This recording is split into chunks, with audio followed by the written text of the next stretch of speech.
22 जनवरी 2024 को prime minister Modi ji ने अयोध्या में प्राण प्रतिष्ठा का आयोजन किया। इस दिन उन्होंने एक और स्कीम का अनाउंसमेंट किया था, प्रधानमंत्री सूर्योदय योजना, जिसके तहत 1 करोड़ घरों की छतों पे सोलर पैनल लगा के देश में सोलर एनर्जी का उत्पादन बढ़ाया जाएगा। इस स्कीम से पहले भी सरकार सोलर एनर्जी के प्रोडक्शन को बढ़ाने के लिए काफी योजनाएं ला चुकी है। यहाँ तक कि छतों पे सोलर प्लांट लगाने की योजना भी नेशनल सोलर मिशन के तहत पहले से चल रही है। तो फिर इस स्कीम में ऐसा क्या खास है जो इसे नए नाम के साथ लॉन्च किया गया, और ये इंडिया के लिए क्यों इतना इम्पोर्टेंट है? इसके साथ साथ पिछले 10 सालों में भारत ने सोलर एनर्जी के फील्ड में कितनी प्रोग्रेस करी है, आज के इस वीडियो में इसी बारे में बात करेंगे। दोस्तों, मेरा नाम है अमित और आप देख रहे हैं knowledge info by Amit best. इंसानों का विकास धीरे धीरे साल दर साल हजारों सालों में हुआ है।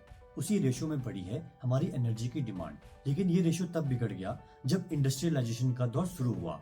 एनर्जी की डिमांड कुछ ही सालों में कई गुना बढ़ गई।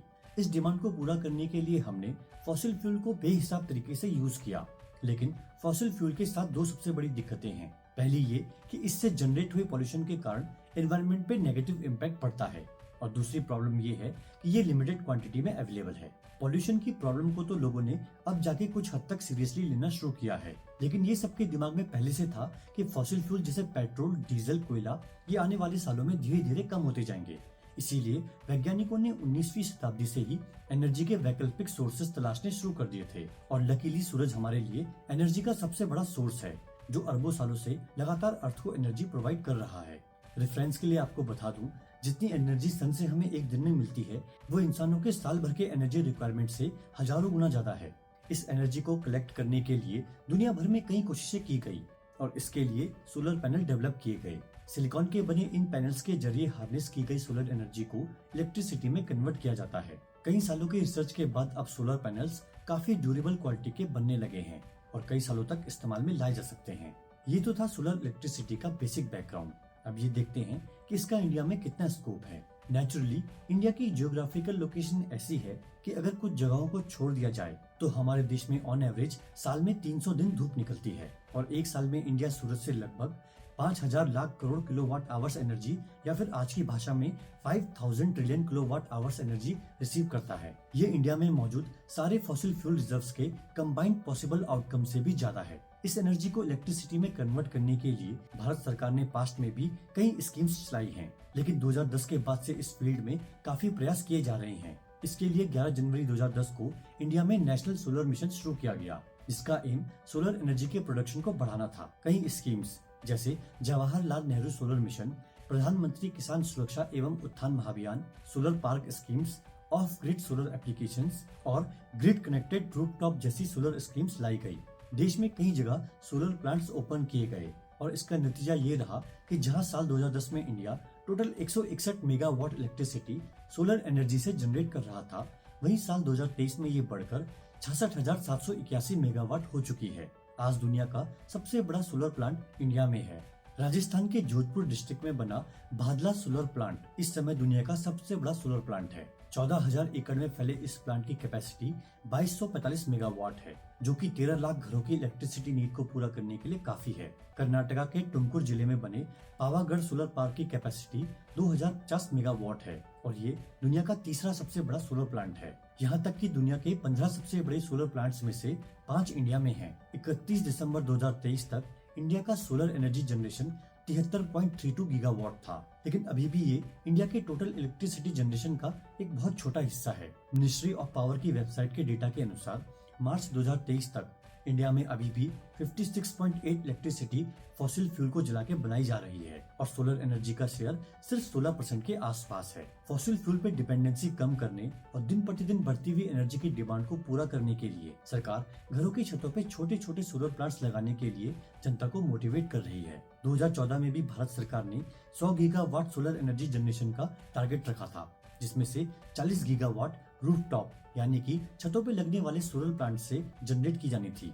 लेकिन नवंबर 2023 तक रूफटॉप सोलर प्लांट्स की टोटल कैपेसिटी 11 गीगावाट ही थी और इसमें से भी सिर्फ 2.7 गीगावाट ही रेजिडेंशियल रूफटॉप से आ रही थी। बाकी का शेयर कमर्शियल और सरकारी बिल्डिंग्स के रूफटॉप से जनरेट हो रहा था। रेजिडेंशियल रूफटॉप से इतनी कम इलेक्ट्रिसिटी जनरेट होने के कुछ खास कारण हैं, जिनमें से सबसे मेन है लैक ऑफ अवेयरनेस। एक well known independent institute CEEW यानी कि council on energy, environment and water के डेटा के मुताबिक इंडिया में 60% लोगों को मालूम ही नहीं है कि घरों में लगे सोलर सिस्टम वर्क कैसे करते हैं, और जिस सिस्टम को लोग ठीक से समझते ही नहीं वो उसे अपने घरों में क्यों इंस्टॉल करेंगे। गवर्नमेंट को इस मामले में लोगों को एजुकेट करने की जरूरत है, ताकि लोग अपने घरों में सोलर प्लांट्स लगाने में उतना ही कंफर्टेबल फील करें जितना कि वो अपने घरों में बिजली कनेक्शन लगाने में करते हैं। हाई इनिशियल कॉस्ट भी एक मेन रीजन है जिसकी वजह से लोग सोलर प्लांट्स नहीं लगाते या फिर लगवा नहीं पाते। इसे एक एग्जांपल से समझते हैं। एक नॉर्मल घर में ऑन एवरेज 3 से 4 किलोवाट इलेक्ट्रिसिटी यूज होती है, और इस कैपेसिटी का सोलर प्लांट लगाने के लिए मिनिमम 1 से 1.5 लाख रुपए का खर्चा आता है, और ये सब्सिडी मिलने के बाद का खर्चा है। यानी कि इतना पैसा एक फैमिली को अपनी जेब से खर्च करना होगा। अगर आप एक नया घर बना रहे हैं तब तो शायद एक पॉसिबिलिटी है कि आप अपने बजट को थोड़ा एक्सटेंड करके सोलर प्लांट लगा लें, लेकिन एक बने बनाए घर में फिर से इतने रुपए इन्वेस्ट करना, वो भी तब जब उसका रियल बेनिफिट कुछ सालों बाद मिलेगा, ये सोलर प्लांट लगाने की राह को थोड़ा और मुश्किल बना देता है। सरकार को इस बात का ध्यान रखना होगा कि जनता को ये समझ में आना चाहिए कि इनिशियल कॉस्ट हाई होने के बावजूद भी ये लॉन्ग रन में फायदेमंद होता है।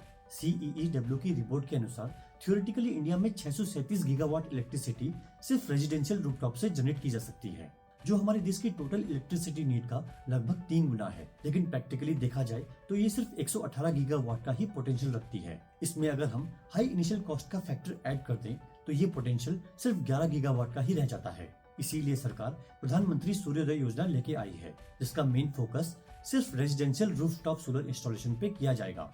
गवर्नमेंट का एम 1 करोड़ घरों की छतों पे सोलर प्लांट्स लगाने का है, लेकिन इसके लिए भारत सरकार को अपने प्रयासों में बहुत तेजी लानी होगी। शहरों के साथ साथ ग्रामीण इलाकों में भी लोगों को इसके फायदे समझा के उन्हें जागरूक करना होगा।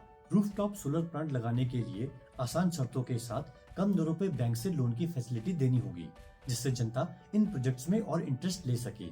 सोलर पैनल बनाने वाली कंपनीज को फाइनेंशियल एड देनी होगी, ताकि सोलर पैनल्स का मास प्रोडक्शन हो सके और जनता को कम दरों पे ड्यूरेबल पैनल मिल सके।